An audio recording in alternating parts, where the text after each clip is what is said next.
My grandfather, a revered admiral, stood before his peers, raised his glass, and declared that my greatest achievement was wasting a uniform a real man could have worn.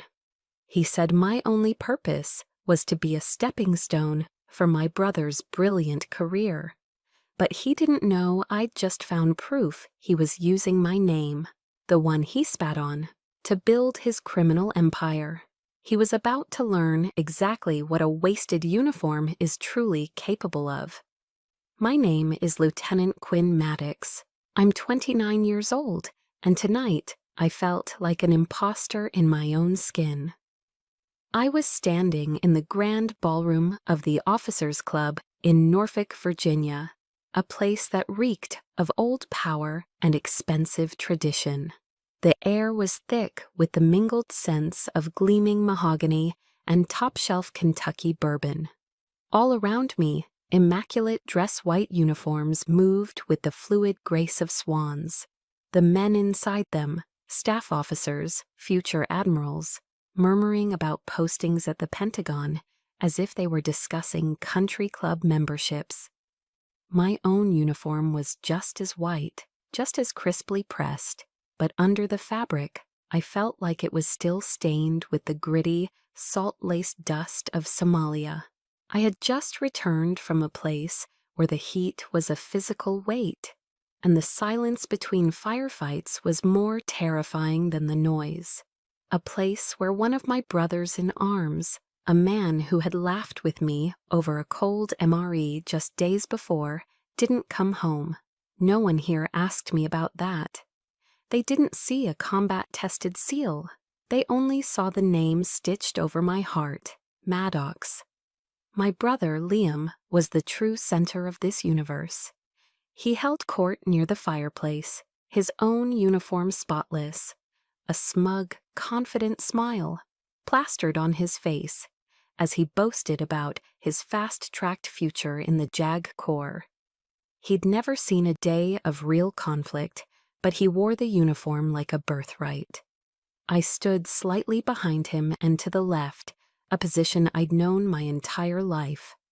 I was the shadow that proved his light was real, a decorative accessory with a lieutenant's rank. Then the sound that always commanded attention. The sharp tink-tink-tink of a spoon against a crystal glass. My grandfather, Admiral Alistair Maddox, stood near the head of the room. Retired, but his presence still sucked the air out of any space he occupied. His voice, a low rumble honed by decades of command, cut through the chatter. "Gentlemen," he began. Every eye in the room swiveled to him. "Tonight," he continued, his gaze sweeping over the crowd before landing, for a brief, chilling moment, on me. "I wish to raise a glass to the future of the Maddox legacy, to my grandson, Liam." He paused, letting the weight of his words settle. His eyes, sharp and cold as a razor's edge, pinned me in place.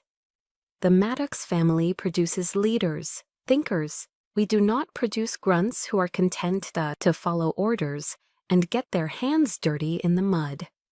A knot of ice formed in my stomach. I could feel my mother, Eleanor, who stood beside me, give my hand a faint, nervous squeeze. It was a gesture of sympathy, but it was as frail as a leaf against a hurricane. My grandfather then turned to a cluster of high-ranking officers, a cruel, performative smile spreading across his face. He let out a short, booming laugh. "I'll tell you, gentlemen," he said, his voice loud enough for the whole room to hear. "There are some girls who like to play soldier, but in the end, their place is in the kitchen." The room erupted, not in quiet chuckles, but in a wave of loud, unrestrained laughter. It washed over me, a physical force of humiliation. I stood there, my spine ramrod straight, my face a mask of military neutrality, but inside my heart seized in my chest, squeezed by an invisible fist. My mother's grip tightened, but it was useless. The storm was already raging inside me. The moment passed. The laughter subsided into murmurs. The world spun back into its orbit, but mine had been knocked askew. Trying to maintain some semblance of grace, I moved to get a glass of water, anything to escape the lingering stares. That's when Liam, clumsy in his self-satisfaction, fumbled the leather-bound folder he was carrying. A flurry of white paper scattered across the polished floor. One sheet drifted and landed directly at the toe of my polished black shoe. The official seal of the Department of Defense was at the top. I bent down to pick it up, a reflexive act of helpfulness. And then my world stopped. It was an SF-86, the Standard Form 86, the Questionnaire for National Security Positions. A document I knew intimately. My eyes scanned the page, and then they froze, the blood turning to ice in my veins. There, in Section 20A, the line for family sponsor with active security clearance, my name was printed in bold official type. Lieutenant Quinn M. Maddox, TSSCI. But it was the line below that shattered me, the signature line. It was a forgery, a blatant, almost insulting imitation of my own hand. It was Liam's handwriting, the same clumsy looping script I had held his hand and patiently guided him to form when he was just a little boy learning his name. The memory flashed, sharp and painful, a sunlit kitchen, the smell of cookies, his small hand in mine. He hadn't just stolen my name. He had stolen a piece of our childhood, twisted it, and used it against me. The public humiliation was one thing. This was a violation. They hadn't just insulted me. They were siphoning my blood to fuel their own ambitions. His roar echoed, not in the ballroom, but in the very scars he'd carved into me since I was a child. That forged signature on the SF-86 was a key, unlocking a room inside my memory I rarely visited, a museum of slights and hurts, each one carefully preserved in the dust of my childhood. The Admiral's roar in the Officers' Club wasn't a new wound. It was merely the grand reopening of an old exhibition. My mind drifted back to a Thanksgiving when I was 15, at our family's sprawling estate in Charlottesville, Virginia. I remember the morning air, crisp and cold, with the sharp scent of November, drifting through the open windows of the old farmhouse. It was the day of the traditional Maddox hunt, a rite of passage. According to a century of tradition, this was the year the Maddox boys, my brother Liam, would be taken by my father and grandfather for their first deer hunt. I was ready. I'd been up since before dawn, dressed in my camouflage gear, my rifle cleaned and oiled. I could hit a tin can from 200 yards, a skill my maternal grandfather, a Marine sniper, had patiently taught me. I stood by the door, heart thrumming with a nervous, hopeful energy. My grandfather, Alistair, emerged from his study, smelling of coffee and authority. He looked me up and down, from my worn hunting boots to the eager expression on my face. A slow, condescending smirk spread across his lips. "The kitchen is a woman's hunting ground, dear," he said, his voice laced with amusement. "Your mother needs help with her famous apple pie." I stood frozen, the words hitting me like a physical blow. A moment later, my father placed the heirloom family rifle, a beautiful antique Winchester, into the hands of my brother, Liam. Liam, who flinched at loud noises and couldn't even load a magazine properly. He looked at the weapon with a mixture of fear and entitlement, the perfect embodiment of his character. I was banished to the kitchen. The warm, cloying scent of cinnamon, nutmeg, and stewing apples filled my lungs, feeling thick and suffocating.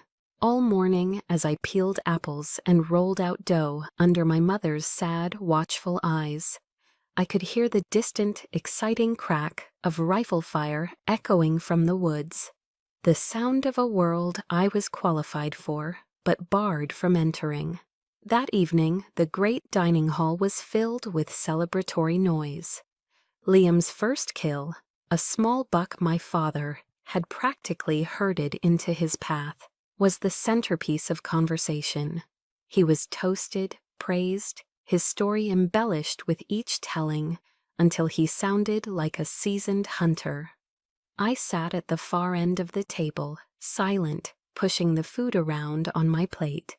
When dessert was served, a slice of the pie I had helped make was placed in front of me. The filling had congealed and the crust was cold. It tasted like disappointment.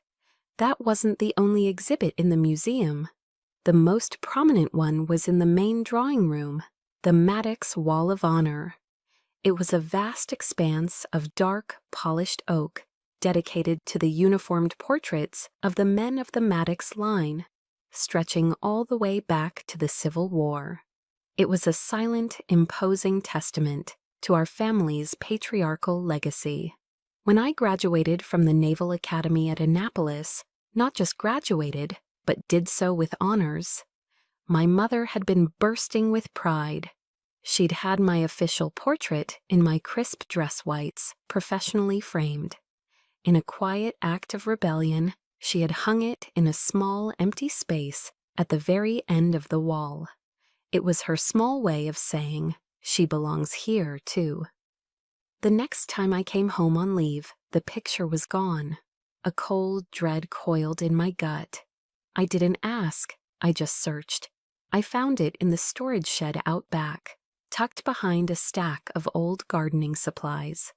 It was face down on a pile of yellowing newspapers, as if its very image was an offense. Later, I overheard my grandfather speaking to my mother in the hallway, his voice low but unyielding. "Eleanor, I told you, this wall is for warriors who forge a legacy, not for cogs in a machine." A cog in a machine. That's all my service meant to him. He didn't see a naval officer. He saw a statistical error, a flaw in the system created by gender equality policies he so openly despised. My achievements weren't a source of pride. They were an inconvenience to his perfectly curated narrative. The nights after that were long and silent. I felt a loneliness so profound, it was like a physical ache. Then, one evening, there was a soft creak of my bedroom door. My mother slipped into the room, a shadow in the moonlight. She didn't say much. She knew words were useless against the fortress of my grandfather's will. Instead, she pressed a worn, paperback book into my hand. I looked at the cover. It was a biography of Amelia Earhart. "She flew alone too, Quinn," my mother whispered, her voice barely audible. The world told her she couldn't, but the sky was still hers. She squeezed my hand and was gone as quietly as she came. That night, under the small beam of my reading light, I didn't just read a book. I found a kindred spirit. I read about a woman who refused to be defined by the low expectations of men, who charted her own maps and flew into storms everyone else ran from. She was a sister across time, her story a testament to the fact that you didn't need permission to chase your own horizon. In a small locked box where I kept my most important possessions, I had two secret treasures. The first was the brass compass my maternal grandfather had given me, its needle always pointing true north. The second was now this book. My grandfather's words had built walls around me my entire life, but the story of Amelia Earhart and the compass from a man who believed in me, they gave me a map to get over them. They wanted me in the kitchen. I decided I would own the ocean. My grandfather had sneered at the idea of me getting my hands dirty, of being caked in mud. He had no idea that mud, cold sand, and the biting salt of the ocean were the very elements of the forge I was running toward. They were the things that would burn away the last of the girl who hoped for his approval and temper the woman who no longer needed it. For me, the beaches of Coronado, California were no sunny paradise. They were a battlefield, and the enemy was the voice in my head that whispered I wasn't strong enough. The voice that sounded suspiciously like my grandfather. I learned to fight it at 4 a.m, submerged to my neck in the bone-deep chill of the Pacific.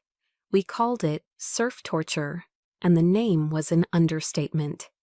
The water was a living, breathing entity of cold that seeped into your marrow. The constant motion of the waves ground a slurry of abrasive sand and salt water into every chafe and cut on your skin until your body was a single, unified scream of pain. Badass, basic underwater. Demolition SEAL training was designed to break you.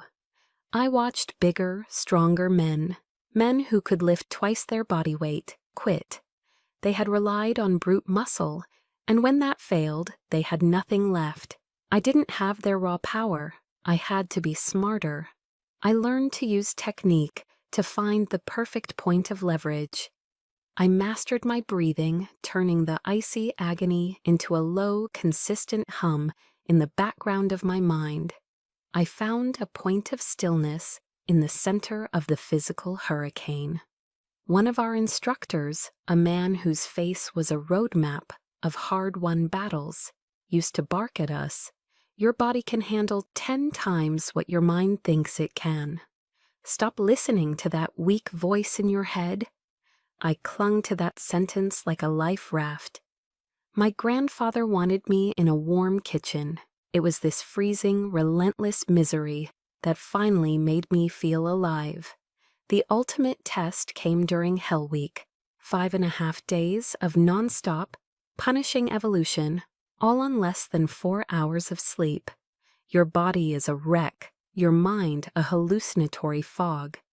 It's here that the real you is exposed. My boat crew was carrying a telephone pole, what we called a log, a massive water-soaked timber that felt like it weighed a ton. We were stumbling through the deep, soft sand, each step an act of pure will. One of my teammates, his face pale with exhaustion, stumbled and fell to his knee.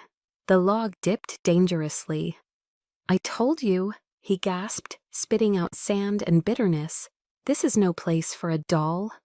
A white-hot flash of anger cut through my exhaustion, but I didn't waste my breath on an argument.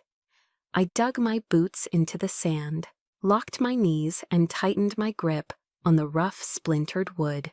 I took the extra weight onto my own shoulders, my muscles screaming in protest. Then I used the last of my voice. "Get up," I roared, my throat raw from salt and shouting. "We don't leave anyone behind." It wasn't a plea, it was a command. The sheer raw authority in my voice cut through his self-pity. He stared at me for a second, his eyes wide with shock. Then he gritted his teeth, scrambled back to his feet, and put his shoulder back under the log.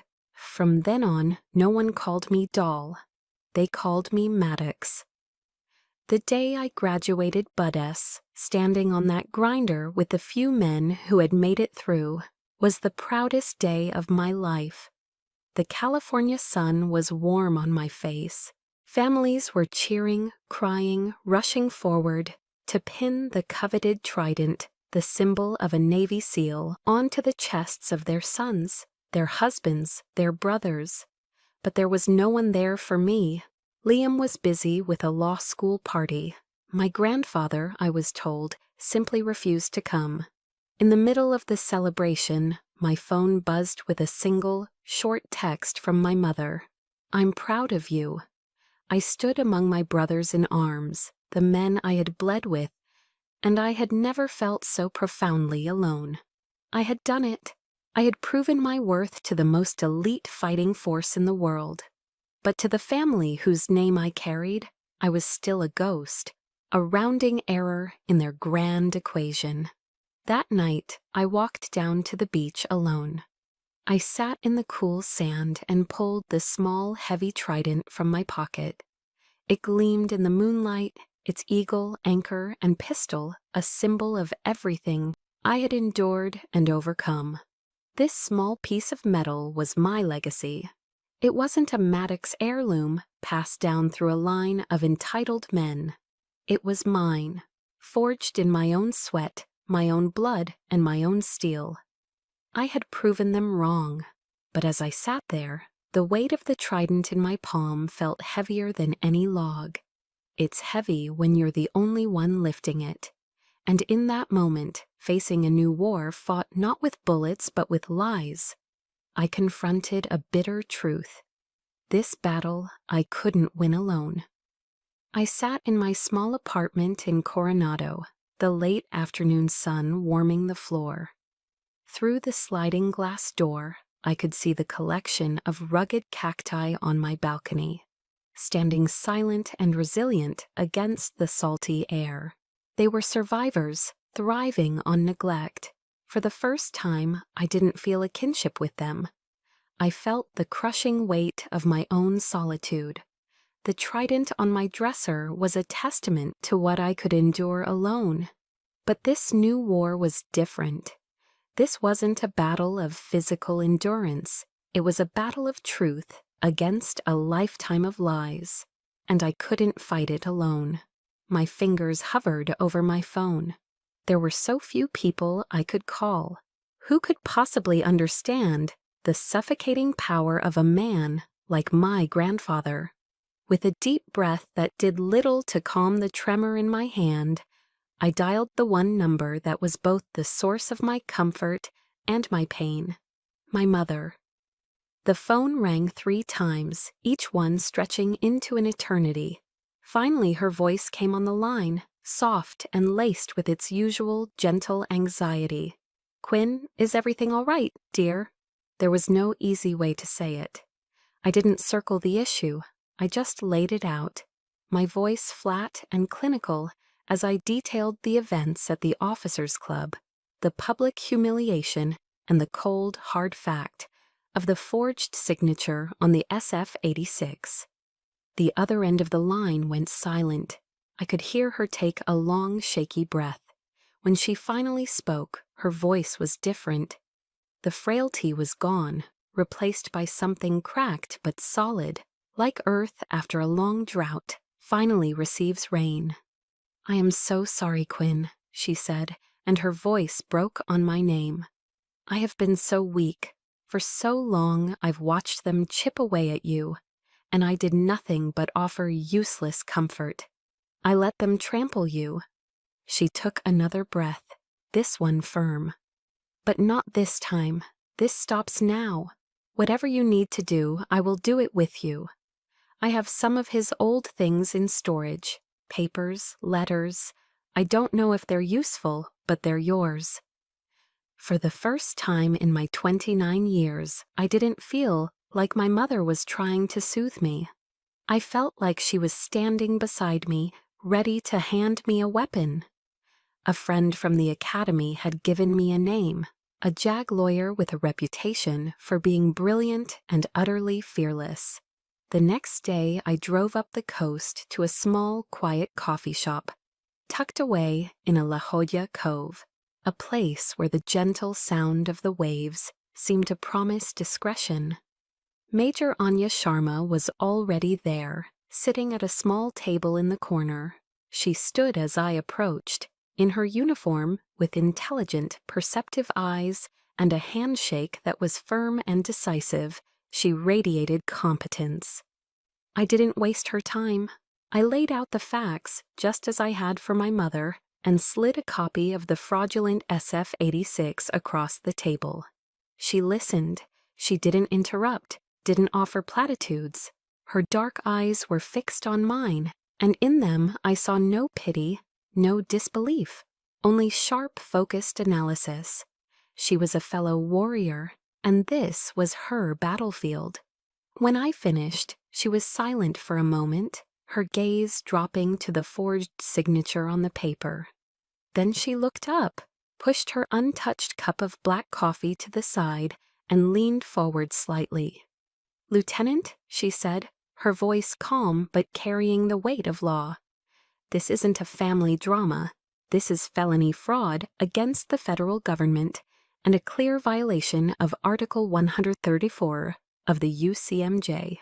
Your security clearance is a national asset, not the Maddox family trust fund." A wave of validation washed over me, so powerful it almost buckled my knees. She got it. "They made a critical mistake," Anya continued, a glint of steel in her eyes. "They assumed you would be silent. They assumed you would protect the family name over your own honor. We are going to prove them wrong." That evening, my small Spartan apartment transformed. Anya arrived with a laptop full of legal databases and stacks of books on military law. My living room became an impromptu war room. On her advice, I made one more call. 20 minutes later, there was a quiet knock on the door. It was Noah Vance, my teammate. A Master Chief, a man of few words and unshakable loyalty. He walked in, gave Anya a short, respectful nod, and took in the scene without a single question. He just found an empty space on the floor, opened his own ruggedized laptop, and got to work. "Anything you need scanned, encrypted, or backtraced, you tell me," he said, his voice a low rumble. It was the most I'd heard him say all week. I looked at the three of us, Anya sharp and fierce, her mind a weapon, Noah silent and steadfast, his loyalty an unbreakable shield, and my mother, a new and unexpected soldier, gathering intelligence from behind enemy lines. This, I realized, was family. Not the one I was born into, defined by blood and betrayal. This was a family forged in a crisis, bound by loyalty, and united by a single, unwavering mission: justice. Anya looked up from her screen. "All right, we have a foundation, but to bring down a man like the Admiral, we can't just have a case. We need an airtight one." She tapped her pen on the table. "We need undeniable proof, anything related to documents, old computers. Did your grandfather ever ask you to do any work on his papers?" Anya's final question hung in the air of my small apartment. Long after she and Noah had left, "Did your grandfather ever ask you to do any work on his papers?" The question acted like a key, turning a rusted lock deep in my memory. And then it sprang open. The drive. It was a few years ago. My grandfather had handed me a sleek, silver lacy external hard drive. His tone had been dismissive, as if assigning me a trivial secretarial task. "I need you to digitize the Maddox service legacy, Quinn," he'd said. "Scan the old commendations, the letters, and I'll need you to sign a few blanket authorizations for archival access, just a formality."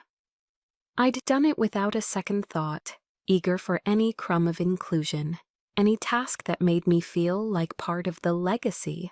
I was so foolish. A cold dread, sharp and acidic, rose in my throat. I knelt and reached under my bed, my fingers finding the familiar cold steel of the small footlocker where I kept my most private possessions. I pulled it out. Inside, resting beside my grandfather's compass and the worn paperback about Amelia Earhart, was the silver lacy drive. The juxtaposition made me sick. My two symbols of rebellion and hope, lying next to what I now suspected was the instrument of my betrayal. I took it back to the living room, where Noah had returned and was working silently on his encrypted laptop. I handed it to him without a word. My hands were shaking. He took it, plugged it in, and a few moments later, a single folder appeared on the screen. The name was a cruel irony: Maddox Legacy. Just as Noah's fingers flew across the keyboard, running decryption software, my phone buzzed on the coffee table. The screen lit up with a name I hadn't seen in months: Admiral Alistair Maddox. My heart hammered against my ribs. I looked at Noah, my eyes wide, and held up a single finger, then pointed to his laptop's microphone. He nodded once, his expression grim, and a tiny red light blinked on in the corner of his screen. I answered the call, my voice deliberately calm. "Grandfather." "Quinn." His voice was not the familiar roar of command, but something far more sinister, a smooth, syrupy tone of feigned concern. "I hear you've been stirring up some unpleasantness." I remained silent, letting the dead air stretch. "You know, family is the most important thing we have," he continued, his voice dripping with false wisdom. "Liam, he made a small youthful mistake. A boy's ambition got the better of him. Surely you wouldn't let a little bit of a woman's pride destroy your brother's future? The honor of this entire family? The audacity of it, the sheer calculated manipulation, took my breath away. He was using the very words, the very tactics he had used to control and diminish me my entire life. "This ends now, Quinn." His voice hardened, the velvet glove slipping to reveal the iron fist beneath. "Drop it. If you don't, I will be forced to take measures you will not like. Do you understand me?" He wasn't asking, he was threatening me. And in doing so, in his supreme arrogance, he had just confessed. "I understand perfectly," I said, my voice as cold and empty as a spent shell casing, and ended the call. I turned back to the screen, my entire being buzzing with an Arctic rage. "Did you get it?" "Every word," Noah confirmed. At that moment, a new window popped open on the screen. Anya's remote decryption had worked. The contents of the Maddox Legacy folder were exposed, and my heart stopped. It wasn't a legacy of service, it was a spider web of greed. It wasn't just Liam's SF-86. There were folders within folders. I clicked open the first one. Inside were documents for at least 5 different defense contracts, all with private military companies I'd vaguely heard of. And attached to each one, like a stamp of approval, was a scanned copy of a document bearing my name, my rank, and my TS-SCI security clearance code. My top-secret sensitive compartmented information clearance, earned through years of rigorous vetting and proven trustworthiness, was being used as a golden ticket, allowing these companies to bypass the most stringent background checks for lucrative government contracts. My blood ran cold. This was bigger than Liam. This was bigger than anything I could have imagined. Then my eyes fell on one name in particular. A company called Aegis Dynamic Solutions. I recognized it. My finger, trembling now, clicked open the file. It was a multi-million-dollar contract to supply next-generation surveillance drones to SOCOM, Special Operations Command, to my command. The air left my lungs. They were making millions of dollars off the back of my honor, my service. The drones my brothers in arms were relying on in the field, the technology they trusted with their lives, was being supplied by a company that had secured its contract using my stolen identity. Every single sacrifice I had ever made, every freezing night, every grueling mission, the friends I'd lost, the blood I'd shed, had been monetized. They hadn't just stolen my name. They had taken the most sacred part of me, my oath to my country and my brothers, and sold it to the highest bidder. A rage so pure and so profound filled me that there was no room for anything else. There were no tears. There was no shouting. There was only a cold, silent, and absolute certainty. I turned to my own laptop, my movements precise and deliberate. I opened a secure email client, addressed it to Anya, and typed 2 words into the subject line. We got them. I hit send. War had been declared. The discovery of the hard drive left a layer of ice in my veins. I spent the night in a state of controlled, simmering rage. the facts of their betrayal replaying in my mind like a mission briefing. But the full, unrestrained fury didn't hit me until the next morning. It didn't come from a memory or a document. It came from a simple text message. It was from an old teammate, a screenshot with no comment. I didn't need one. The image filled my phone's screen. It was my brother, Liam, on Instagram.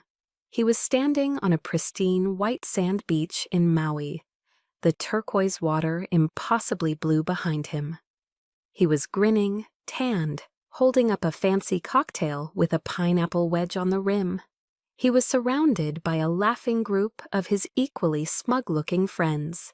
And below the picture, the caption, written for the whole world to see, "Hard work pays off. Grateful for my family's support." My blood didn't just run cold, it stopped. It froze solid in my veins. My gaze drifted to the date stamp on the post. June 14th, today. Today was the anniversary of the day Sergeant Tom Axe Jensen died in my arms in the Somali dust, a piece of shrapnel in his chest. Today was the day I sat alone in my quiet apartment, remembering the sound of his last breath, honoring his sacrifice. And my brother, the man whose future was being funded by the perversion of that very sacrifice, was working hard by sipping a Mai Tai in paradise. The insult was so profound, so utterly desecrating, that it broke through the discipline and control I had spent a lifetime building. This wasn't just a betrayal anymore. This was a desecration. The cold rage melted into a white-hot inferno. My hands moved on their own, my thumb finding Liam's contact information. I didn't hesitate. I pressed the call button. He answered on the third ring, his voice thick with sleep and irritation. "What is it, Quinn?" I didn't waste time on greetings. "You're in Hawaii?" My voice was a blade of ice. "Yeah, so?" he mumbled, a note of annoyance in his voice. I needed a break. A break. The word came out as a low growl, a sound I didn't recognize as my own. "Is that what you call it? Today is the anniversary of Axe's death. Do you have any idea how he died, Liam? He died so that entitled cowards like you could sit safely in your law offices and take breaks in Hawaii. Do you have any idea where the family support you're so grateful for comes from?" I was practically yelling into the phone now. "It comes from our blood, from the blood of men like Axe." The other end was silent for a beat, then a confused, stuttering voice. What are you talking about?" "You'll find out soon enough," I said, and I disconnected the call, the finality of the click echoing in the silent room. I couldn't breathe. I bolted from my apartment, driven by a primal need to move, to run. I hit the pavement and ran toward the ocean, the hard rhythm of my feet on the concrete, the only thing keeping me grounded. The wind coming off the Pacific whipped at my face, but it did nothing to cool the fire raging inside me. My run ended at the foot of the Navy SEAL Memorial on the Coronado shore. I stood there, panting, my hands on my knees, staring at the wall of bronze plaques bearing the names of the fallen. My eyes found his, Thomas R. Jensen.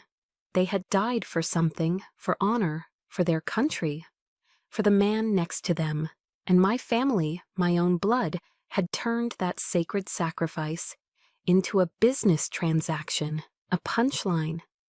How much can one person take before they break? How many times can you let them trample on everything you hold sacred before you decide that silence is no longer an option, but a betrayal in itself? I closed my eyes, and a memory of my grandmother surfaced, her voice reading from her worn King James Bible on a Sunday afternoon, a verse she had made me memorize, Isaiah 41:10. "So do not fear, for I am with you. Do not be dismayed, for I am your God. I will strengthen you and help you." In that moment, Standing before the names of the dead, a profound clarity washed over me. The decision was made. The debate was over. I would not just expose them. I would tear down the entire rotten empire they had built on a foundation of lies and dishonor. I pulled out my phone, my hand now perfectly steady. I scrolled to Anya's number. "Major," I said when she answered, my voice terrifyingly calm. "It's time to attack." My call with Anya acted as a starting pistol. The raw, explosive anger of the previous hours began to cool and solidify, transforming into the cold, sharp focus of a mission. The grief was still there, the rage was still there, but now they were fuel. And I was about to channel that fuel into a very precise engine of destruction. One of my BUDS instructors used to scream at us, "Plan your mission, execute your mission." That's exactly what I intended to do. My apartment became a command center. The cheap whiteboard I normally used for grocery lists was now covered in flowcharts, names, and arrows drawn in black and red marker. It looked like the planning board for a raid. Anya, Noah, and I were its command staff. "Our primary target is not Liam," Anya said, her voice sharp as she circled my grandfather's name with a red marker. The color seemed to bleed on the white surface. "He's just a pawn, a useful idiot. The king is Admiral Alistair Maddox, and the network of defense contractors he's been cultivating. We have to hit him where it hurts the most, his reputation and his finances." The strategy felt strangely familiar. It was mission planning, pure and simple. We broke it down into 3 phases. Phase 1, consolidate evidence and secure a corroborating witness. Phase 2, direct confrontation and record a confession. Phase 3, simultaneous submission of the entire case file to the Naval Inspector General and the Department of Justice. It was intelligence gathering, direct action, and exfiltration. I knew this playbook by heart.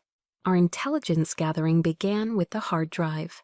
As Anya and Noah dug through encrypted folders, one name kept appearing in the metadata of the most sensitive documents. Corporal Kenji Tanaka.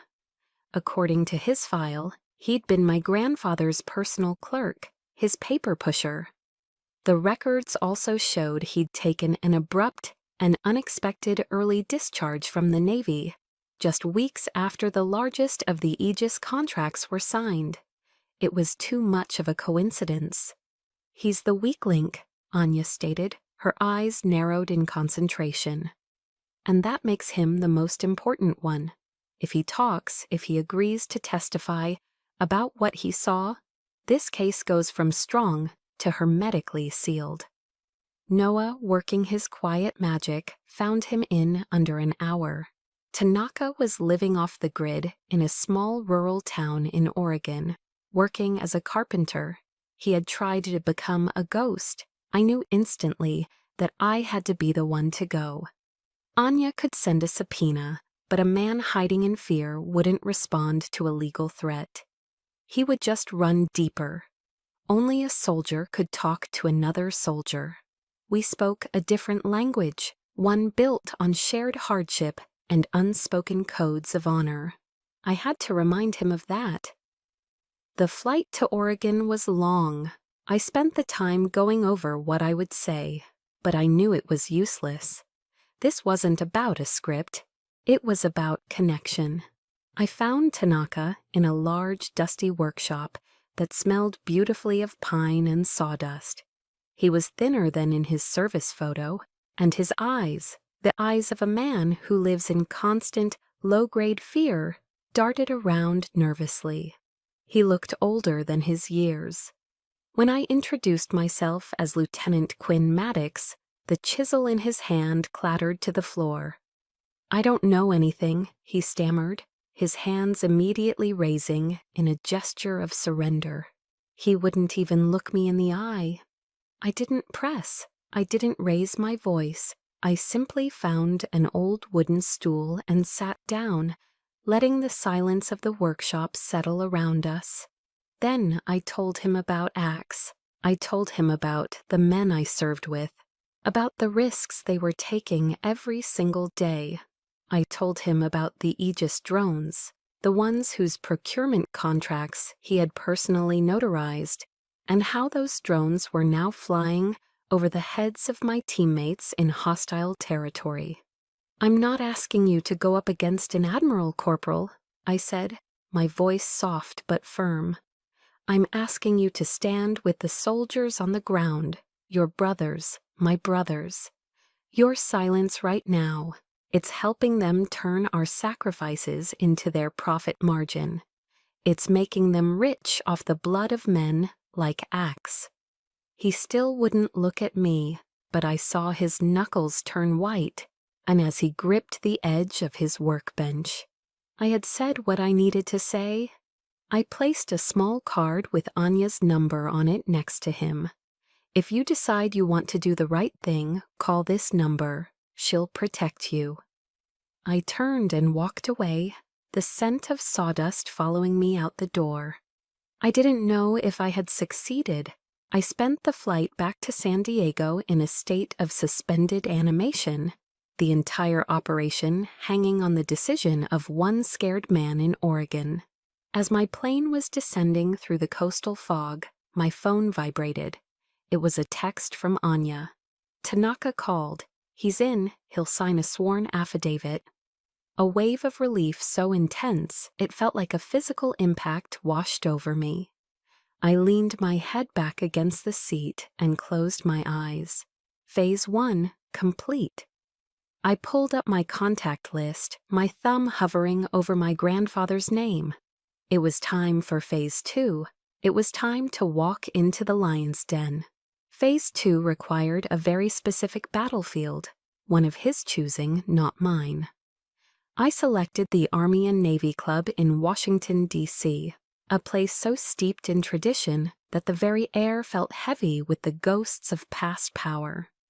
I chose it because it was his sanctuary, a fortress of mahogany and brass, where generations of stern-faced generals and admirals stared down from their gilded oil portraits. It was the last place on earth he would ever expect to be vulnerable.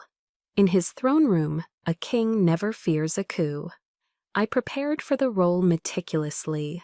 I left my uniform in the garment bag. Instead, I wore a civilian suit, a simple but impeccably tailored charcoal gray ensemble that spoke of quiet, professional competence. It was a deliberate choice, a visual counter-narrative to the mud-caked grunt he had so publicly dismissed. Tucked into the inner pocket of my blazer, resting coolly against my heart, was my primary weapon, a sleek black fountain pen. To any observer, it was an elegant writing instrument. In reality, it was a high-fidelity micro-recorder, patiently waiting to do its work. This was my direct action, and the pen was my blade. He was waiting for me in a private study they had reserved, a room that smelled of old leather, expensive cigar smoke, and centuries of unquestioned authority. He was sunk deep into an oxblood leather armchair, a heavy crystal tumbler of dark cognac swirling in his hand. The low light from a single green-shaded desk lamp cast long, imposing shadows, making the room feel like a cave and him, the creature at its center. He watched me as I crossed the thick Persian rug, his eyes glinting with a predatory amusement, the look of a cat watching a mouse wander into a trap. "Well, well," he began, his voice a low, condescending rumble that vibrated through the quiet room. "The puppy has grown some teeth, has she?" This was the opening salvo. I had anticipated it, drilled for it. My training taught me to never meet an opponent's strength head-on. His strength was aggression. His weakness, the fatal flaw in his armor, was his monumental arrogance. That was my target. I didn't raise my voice. I didn't square my shoulders. Instead, I let them slump, just slightly. I allowed a carefully crafted flicker of fear and confusion to cross my face. I became, for one last time, the granddaughter he always believed me to be. Weak, uncertain, and desperately in need of his patriarchal guidance. "Grandfather, I don't understand," I began, my voice pitched to sound shaky, fragile. "Everything is getting so complicated. Liam said I just needed to sign some papers, something about the family archives. Now there are lawyers calling me. I'm scared, Grandfather. I'm scared I'm going to get in trouble." It worked perfectly. I watched his entire posture change. The hard, suspicious lines of his face softened, replaced by a mask of profound, patronizing self-satisfaction. He had been expecting a fight, a foolish, emotional outburst. My apparent submission was a balm to his ego, a confirmation of his own superiority. He was in control. There, he said, his voice taking on that same syrupy, manipulative tone he'd used on the phone. He gestured with his glass toward the chair opposite him. "Don't you worry your pretty little head about it. I have taken care of everything. All you need to do is be quiet." He leaned back, the leather groaning under his weight. "It's about strategy, Quinn, a concept that is perhaps beyond your pay grade. This world doesn't run on fairness.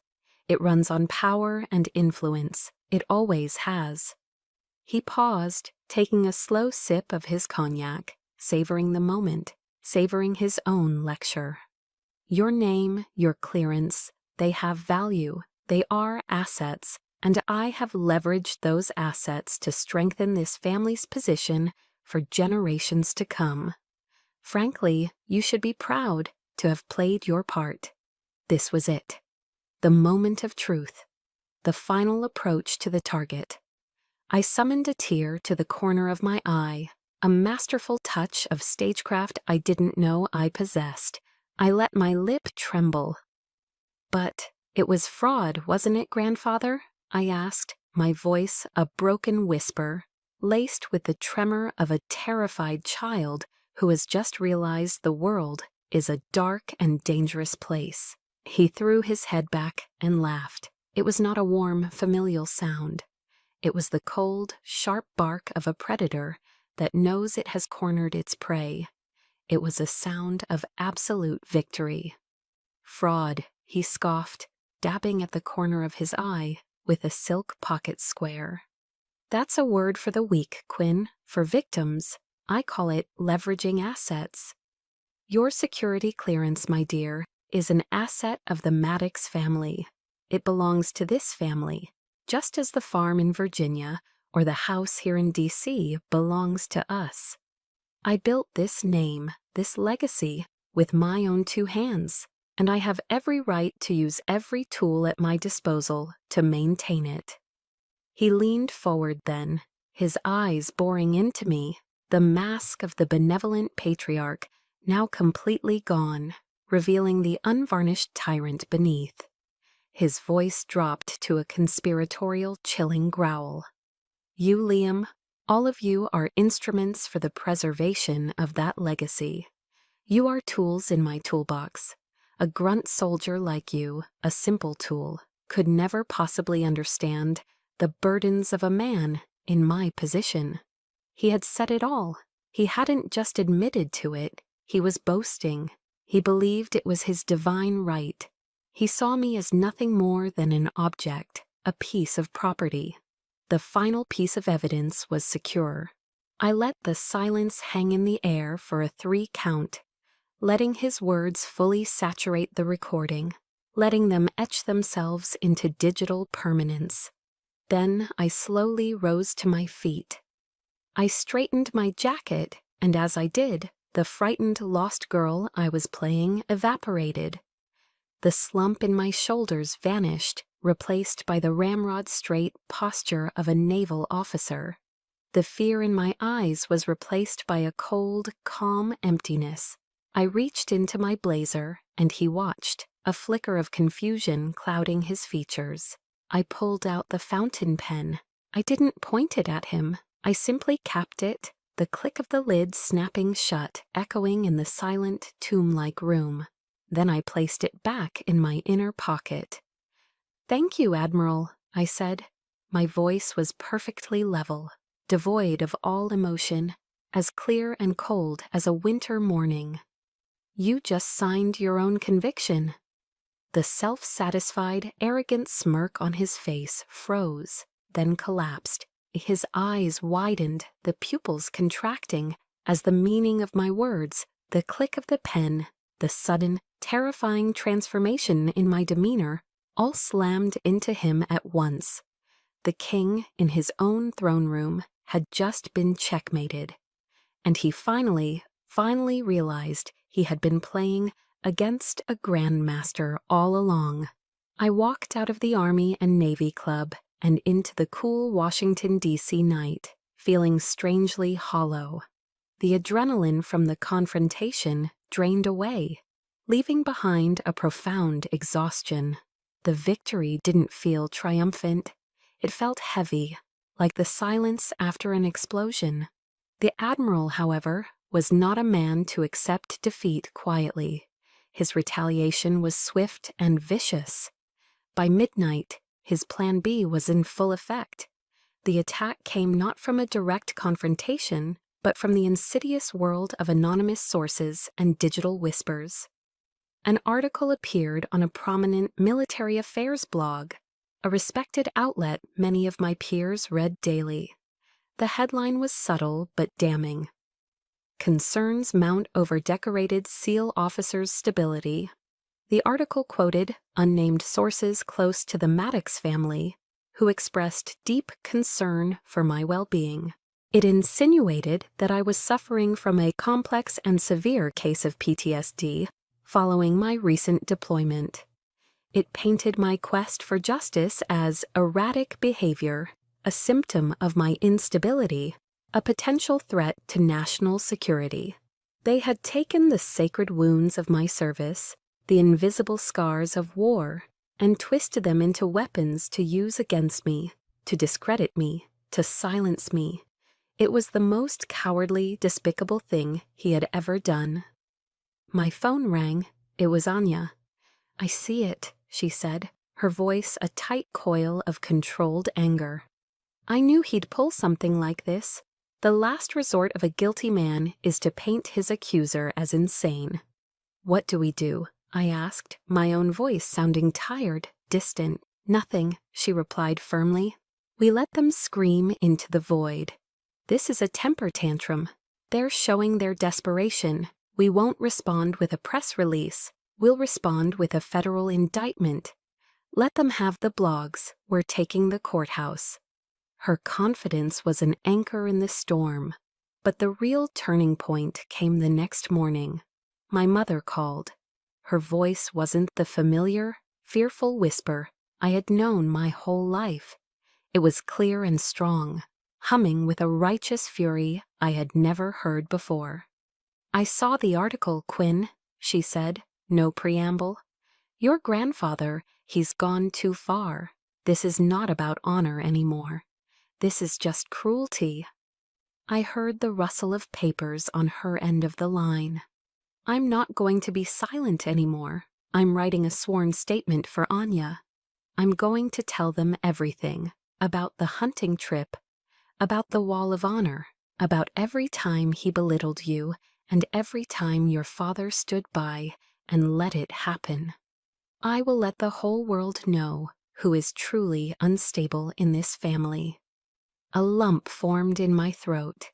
It was in that moment that I knew, with absolute certainty, that we had won. The fire my grandfather had tried so desperately to extinguish in me hadn't died. It had spread, and it was about to burn his entire rotten empire to the ground. That night, back in my apartment, I sat alone in the quiet darkness, the city lights of San Diego glittering below. The adrenaline was gone. The anger had cooled. All that was left was a vast, quiet space of grief and resolution. I picked up my phone and opened my contact list. My thumb scrolled down to 2 names, grandfather, Liam. They had been in my phone for years, remnants of a foolish, persistent hope that one day a call from them would be different. That one day I'd get the apology, the acknowledgement, the love I had once craved. But I knew now that call would never come. They were who they were. The poison was in the roots of the tree. I took a deep, steadying breath, and I pressed delete. A strange feeling washed over me, a bizarre cocktail of profound relief and a deep, aching sadness. It wasn't just deleting a phone number. It was the final act of severing a toxic limb to save the whole. It was the acceptance of an ending. It was me finally closing the door on the past so I could build a future where I, and I alone, decided who was allowed to walk through my door. A moment later, my screen still glowing in the dark, I tapped Add New Contact. I typed in a new name, a new ally, a new beginning, Anya Sharma. The case file we submitted, fortified by my recording, Tanaka's sworn affidavit, and my mother's powerfully damning testimony, wasn't a spark. It was an earthquake. The Department of Justice launched a full-scale investigation that rocked the foundations of the military-industrial complex. The fall of the House of Maddox wasn't a loud, dramatic explosion. It was the quiet, final click of federal prison doors shutting. Admiral Alistair Maddox was indicted for conspiracy, fraud, and abuse of power. Liam was charged with complicity and perjury. The news sent shockwaves through the military community. As expected, some called me a traitor to my own blood, a disgrace to the family name. But for every one of those voices, there were dozens of others. Quiet emails and messages flooded my inbox, mostly from other women in the service, pilots, intelligence officers, Marines. They didn't offer pity, they offered solidarity. One simply said, "Thank you for giving us a voice." It turned out my actions had an unforeseen consequence. The Navy launched an internal review of its security clearance sponsorship protocols, a reform that became unofficially known in the Pentagon hallways as the Maddox Amendment. I had set out to reclaim my name and ended up changing the system. A few months later, after the media frenzy had died down and the dust had begun to settle, a letter arrived at my apartment. The return address was a federal penitentiary. It was from Liam. I opened it to find a single, hastily scrawled line on a piece of cheap paper. "I'm sorry." I read the words over and over, trying to find some weight in them, some flicker of genuine remorse. But there was none. They were just words, empty and offered far too late. They were the apology of a man who was sorry he got caught, not sorry for what he had done. That evening, I took the letter to the beach. Noah and Anya were there with me, and we had a small bonfire crackling in a fire pit near the dunes. The salt air was cool, the sound of the waves, a steady, peaceful rhythm. I looked at my chosen family, the steadfast soldier and the brilliant lawyer who had stood by me when the world turned upside down. I took Liam's letter, looked at it one last time in the flickering firelight, and then I dropped it into the flames. We watched as the paper curled, blackened, and dissolved into a wisp of gray ash that drifted up into the night sky. "Some things can't be fixed," I said quietly, more to myself than to them. Anya, sitting beside me, looked from the fire to me, her expression soft. "And that's okay," she said. Her words were a gift, a form of permission I didn't know I needed. Permission to let go without guilt. Permission to accept that some wounds don't heal, they just become a part of you. Months later, I was sitting in my own office at the Naval Special Warfare Command in Coronado. It was early morning, and through my window I could see the teams on the grinder going through their morning PT, their determined shouts cutting through the cool air. On my desk lay a file. It wasn't a forged document. It wasn't evidence. It was an application for the position of SEAL Team Commander, a role no woman had ever held. I picked up my pen, the same pen I had used to record my grandfather's confession. I uncapped it and looked down at the empty signature line. Quinn Maddox, a name they had tried to bury in mud and shame. But it had survived. Now it stood for something else.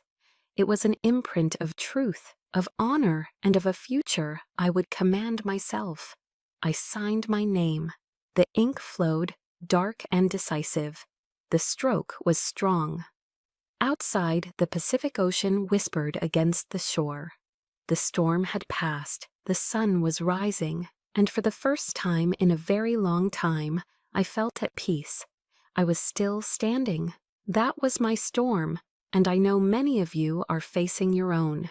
It may not be against an admiral in a boardroom, but that feeling of being silenced, of being told you're not enough, that's a battle we all understand. What I learned in the forge of it all is this: your name, your honor, and your future belong to you alone. The pen you use to write your own story is already in your hand. If stories like this give you strength, if they are a reminder of the power of your own voice, then follow our channel. There are more battles to witness and more voices waiting to be heard. Your support helps us bring them to light.